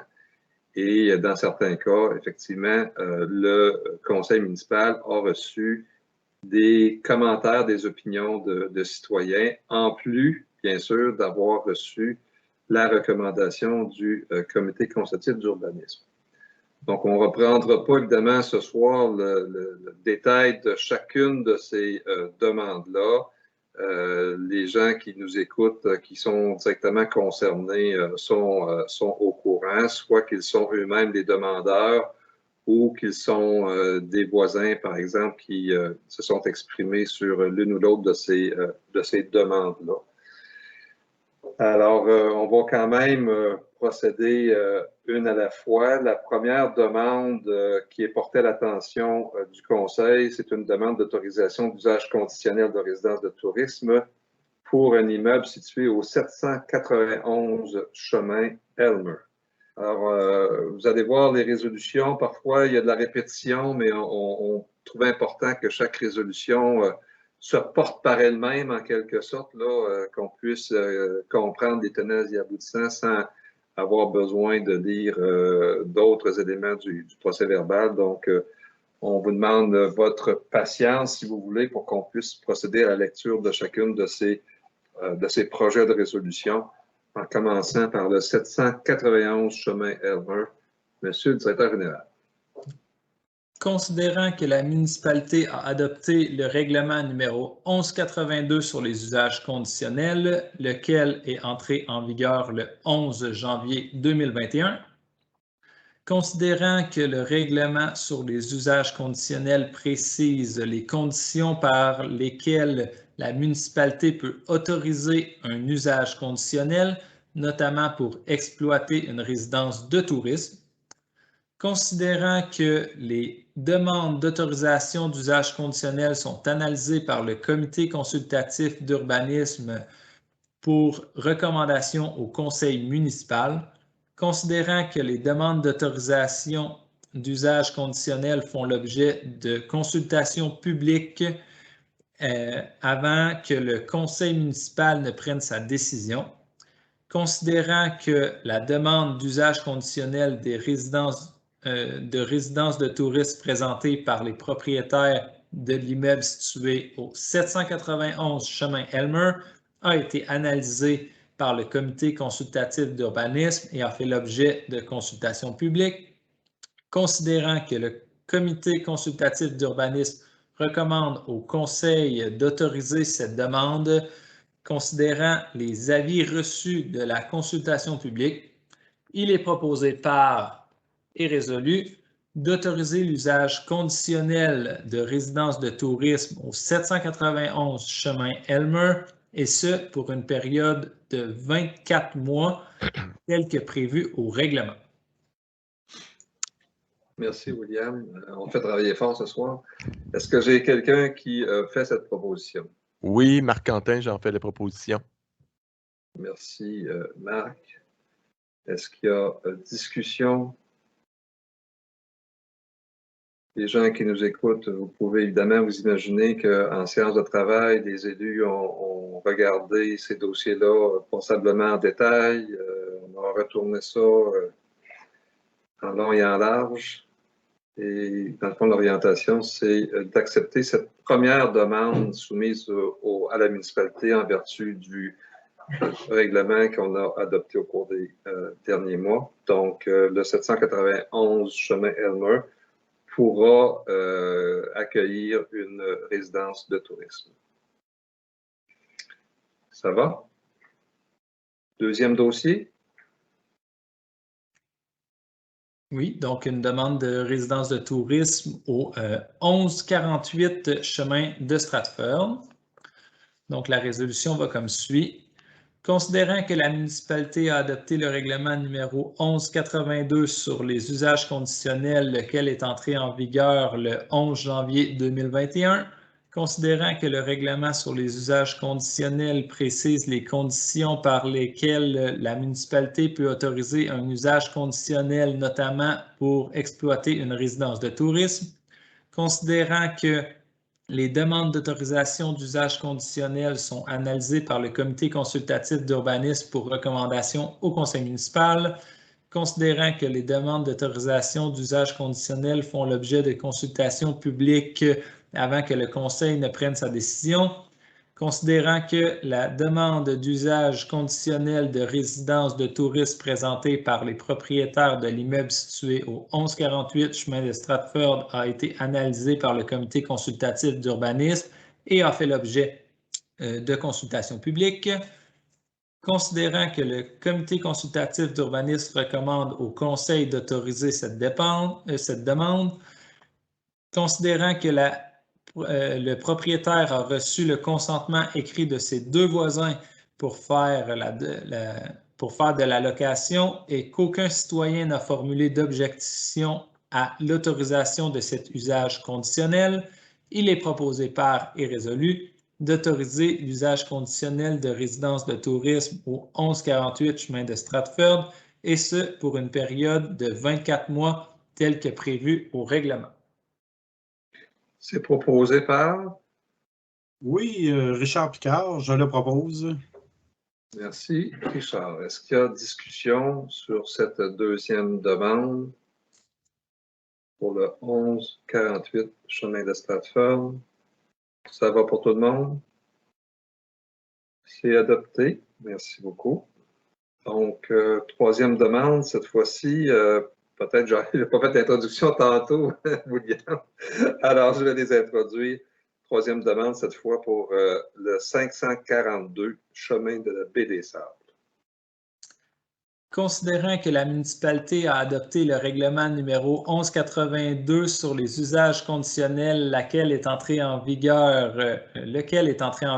le 11 janvier 2021, considérant que le règlement sur les usages conditionnels précise les conditions par lesquelles la municipalité peut autoriser un usage conditionnel, notamment pour exploiter une résidence de tourisme, considérant que les demandes d'autorisation d'usage conditionnel sont analysées par le comité consultatif d'urbanisme pour recommandation au conseil municipal, considérant que les demandes d'autorisation d'usage conditionnel font l'objet de consultations publiques avant que le conseil municipal ne prenne sa décision, considérant que la demande d'usage conditionnel de résidence de tourisme présentée par les propriétaires de l'immeuble situé au 542 chemin de la Baie des Sables a été analysée par le comité consultatif et a fait l'objet de consultation publique. Considérant les caractéristiques du terrain où se situe l'immeuble visé et tout particulièrement ses dimensions réduites, considérant l'opposition de nombreux citoyens à l'ajout de nouvelles résidences de tourisme dans le secteur, il est proposé par et résolu de refuser la demande d'usage conditionnel de résidence de tourisme au 542 chemin de la Baie des Sables. Quelqu'un en fait la proposition? André Terrien en fait la proposition. Merci, André. Est-ce qu'il y a discussion? Donc, un premier cas de refus d'usage conditionnel résidence de tourisme. La résolution indique les principaux critères qui, aux yeux du Conseil, n'ont pas été rencontrés dans ce dossier-là. Donc, si je n'ai pas d'autres commentaires, je considérais que c'est adopté. C'est bon. Maintenant, on arrive à, je dirais, un groupe de 3 demandes qui sont formulées par les mêmes exploitants, les mêmes promoteurs.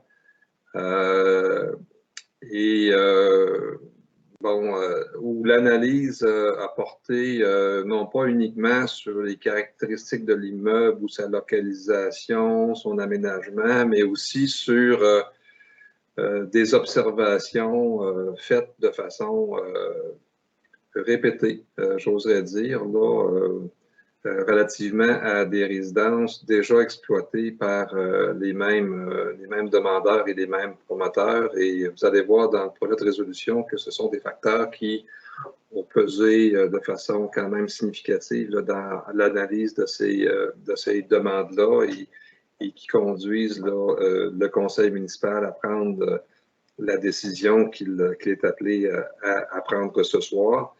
Je parle d'une demande qui concerne le 347 rang Beaulac, le 361 rang des Granites et le 163 rue des Tourterelles. Et donc, vous allez voir là, les résolutions qui, je dirais, là, traversent en quelque sorte ces 3 dossiers-là. Commençons par le 347 rang Beaulac. Considérant que la municipalité a adopté le règlement numéro 1182 sur les usages conditionnels, lequel est entré en vigueur le 11 janvier 2021, considérant que le règlement sur les usages conditionnels précise les conditions par lesquelles la municipalité peut autoriser un usage conditionnel, notamment pour exploiter une résidence de tourisme. Considérant que les demandes d'autorisation d'usage conditionnel sont analysées par le comité consultatif d'urbanisme pour recommandation au Conseil, considérant que les demandes d'autorisation d'usage conditionnel font l'objet de consultations publiques avant que le Conseil municipal ne prenne sa décision, considérant que la demande d'usage conditionnel de la résidence de tourisme présentée par les propriétaires de l'immeuble situé au 347 chemin Beaulac a été analysée par le comité consultatif d'urbanisme et a fait l'objet de consultations publiques, considérant que les propriétaires de cet immeuble effectuent de la location à court terme depuis plusieurs années à Stratford, considérant que de nombreuses plaintes ont été signalées à la municipalité pour d'autres adresses appartenant aux mêmes propriétaires, considérant la recommandation du comité consultatif d'urbanisme de refuser la demande, considérant les avis reçus dans le cadre de la consultation publique, il est proposé par et résolu de refuser la demande d'usage conditionnel de résidence de tourisme au 347 rang Beaulac. Quelqu'un le propose? Gaétan Côté, j'en fais la proposition. Merci, Gaétan. Donc, pour ceux qui nous écoutent, comme vous pouvez le constater, il y a, je dirais, une influence là, qui s'applique dans ce dossier-là et dans les suivants là, par rapport à ce qui a pu être constaté dans des résidences déjà exploitées par des mêmes demandeurs. Le conseil municipal n'est pas à l'aise d'ajouter au parc de résidences de tourisme la résidence qui vient d'être nommée et les suivantes, ça va être la même orientation. Ça n'empêche pas les propriétaires de faire de la location. Mais, puis j'aurais pu le dire dans le dossier précédent également, là, pour le 542 chemin de la baie des Sables, la loi permet aux gens de faire de la location, mais de la location long terme seulement. Donc, aussi longtemps que les gens font de la location pour des périodes de 31 jours et plus, ils peuvent le faire sans obtenir l'autorisation d'usage conditionnel et sans être inscrits à la Commission de l'industrie touristique du Québec. La Commission, le Conseil, la CITQ. Corporation. La Corporation de l'industrie touristique du Québec. Merci, merci Isabelle. Donc, le dossier suivant, c'est pour le 361 rang des Granites. Est-ce qu'il y a des changements par rapport aux libellés de la résolution ou si c'est vraiment la même chose? Je dirais qu'on va gagner un petit peu de temps dans l'enregistrement. Donc, ce qui vient d'être lu, c'est la même chose? Exactement les mêmes mot pour mot. Est-ce que vous êtes d'accord? En changeant évidemment l'adresse pour le 361 rang des Granites. Est-ce que vous êtes d'accord, les membres du conseil, pour qu'on dispense notre DG de répéter la même chose une deuxième fois? C'est bon? Merci beaucoup. Donc, j'aurais quand même besoin d'un proposeur pour cette deuxième résolution portant cette fois-ci sur le 361 rang des Granites. Quelqu'un le propose? Gaétan Côté, j'en fais la proposition. Gaétan à nouveau. Merci, Gaétan. Donc, cette demande est refusée. La troisième porte sur le 163 rue des Tourterelles. Est-ce que là aussi, c'est le même libellé, William? Oui. Donc, on est toujours d'accord pour qu'on ne répète pas la même série de considérants. Ça va donc, il est proposé de refuser la demande d'usage conditionnel de résidence de tourisme au 163 rue des Tourterelles. C'est proposé par... Gaétan Côté, j'en fais la proposition. Gaétan. Pas de discussion. C'est adopté à l'unanimité. Là aussi, merci beaucoup. Donc, c'était tout le volet des demandes de résidence de tourisme. Encore, comme je l'ai dit, il faut bien être clair sur ce que ça veut dire. On sait qu'il y a des résidences qui opèrent parce qu'elles ont obtenu leur autorisation de la CITQ avant l'entrée en vigueur de notre règlement. Donc, ces résidences-là qui existent, qui ont un droit acquis en quelque sorte, la municipalité souhaite avoir leur collaboration, même si elles ne sont pas assujetties à la réglementation municipale. On espère fortement qu'elles vont s'inscrire dans l'esprit du règlement, qu'elles vont tenter de rencontrer les attentes, les critères que la municipalité a indiqués pour une bonne cohabitation, je dirais, des résidences de tourisme avec leur voisinage. Il y a aussi des résidences qui n'ont pas besoin de l'autorisation de la municipalité puisqu'elles ne font que de la location long terme. Et il y a peut-être aussi, on essaie d'être vigilant, il y a peut-être des résidences qui font de la location court terme sans avoir sollicité d'autorisation de la municipalité et sans avoir demandé d'autorisation de la CITQ.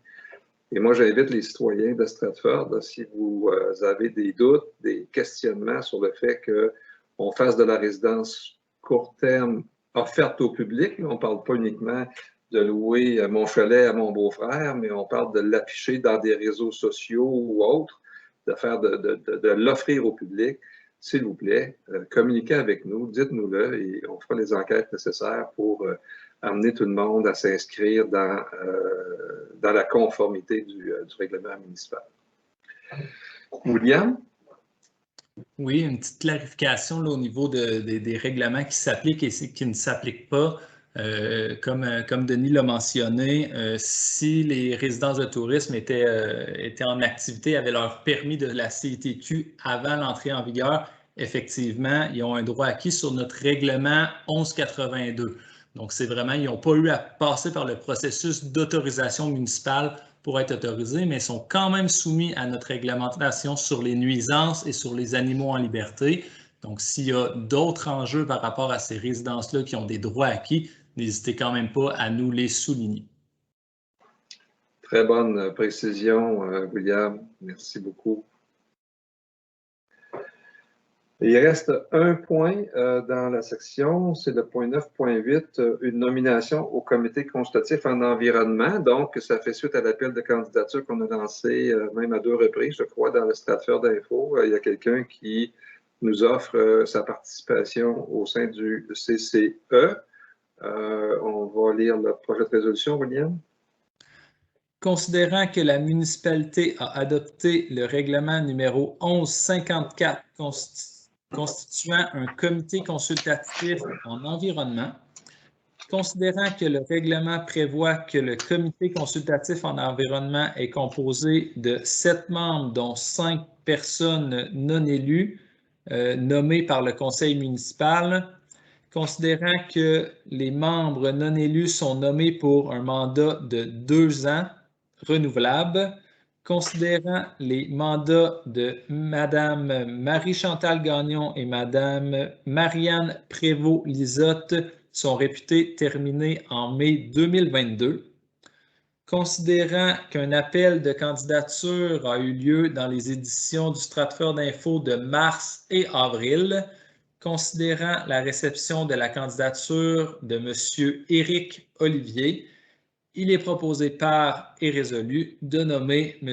Éric Olivier comme membre du comité consultatif en environnement, et ce pour un mandat de 2 ans. Est-ce que j'ai quelqu'un pour le proposer? Oui, Marc-Quentin, j'en fais la proposition. Merci, Marc. Donc, je comprends que c'est quelqu'un qui a sa résidence secondaire au lac Elgin et qui a en plus des compétences en environnement, un biologiste de formation et même qui enseigne à la maîtrise en environnement de l'Université de Sherbrooke. Donc, on est très heureux de l'accueillir au sein du CCE. Bravo et merci à M. Olivier. Il reste toutefois encore 2 sièges à combler. Il y a des gens, une personne qui a annoncé qu'elle quittait. C'est déjà fait. Une autre qui souhaiterait être remplacée, qui accepte de poursuivre jusqu'à ce qu'elle soit remplacée. Donc, nous sommes toujours à la recherche de 2 autres personnes pour compléter le comité consultatif en environnement. Ne vous gênez pas. Puis, si vous voulez avoir plus d'informations pour savoir ce que ça représente, ce que ça fait, n'hésitez pas, donnez-nous un coup de téléphone. Et puis, ça nous fera plaisir d'échanger avec vous pour peut-être clarifier quel est votre intérêt sur ce comité. Ça ferait le tour pour le point 9. Au point 10, on avait, comme d'habitude, inscrit, c'est un point statutaire en quelque sorte, là, suivi des mesures face à la pandémie COVID-19. En début de séance, il est fait allusion à ce retour en zone rouge, même en zone rouge, mesure d'urgence pour l'ensemble de la MRC du Granit avec les conséquences qu'on connaît tous. Est-ce qu'il y a autre chose à mentionner, William, à ce sujet-là? Non, mais on évite quand même là, la population à tenter de faire à distance ce qui est possible de faire à distance. Plus précisément, là, je vais parler des demandes de permis. Donc, on est dans la saison des demandes de permis. Il y en a beaucoup. On est capable de vous envoyer les documents par courriel et tout ça. Donc, n'hésitez pas à nous appeler, à nous écrire pour qu'on fasse, pour vous envoyer les documents plutôt que de passer plusieurs au bureau. C'est plus sécuritaire pour tout le monde. Puis en même temps, ça va plus vite pour vous là, si on vous l'envoie par courriel que de venir attendre ici que notre inspecteur se libère puis vous donne les documents. C'est gagnant pour tout le monde. Merci beaucoup. Il n'y avait rien dans les affaires diverses. Il n'y avait pas non plus de points inscrits en correspondance. Pas de nouvelles questions depuis le début de la séance, évidemment. Certificat de disponibilité, M. le DG, on a ce qu'il faut pour rencontrer les dépenses qu'on a engagées aujourd'hui. Je le confirme. Merci beaucoup. Et donc, j'accepterai une proposition pour lever cette assemblée ordinaire du 10 mai 2021 au Conseil municipal de Stratford. Isabelle Couture, je propose la levée de l'Assemblée. Merci Isabelle. Bonne fin de soirée à tous. Merci à tous ceux qui nous ont écoutés pendant cet enregistrement.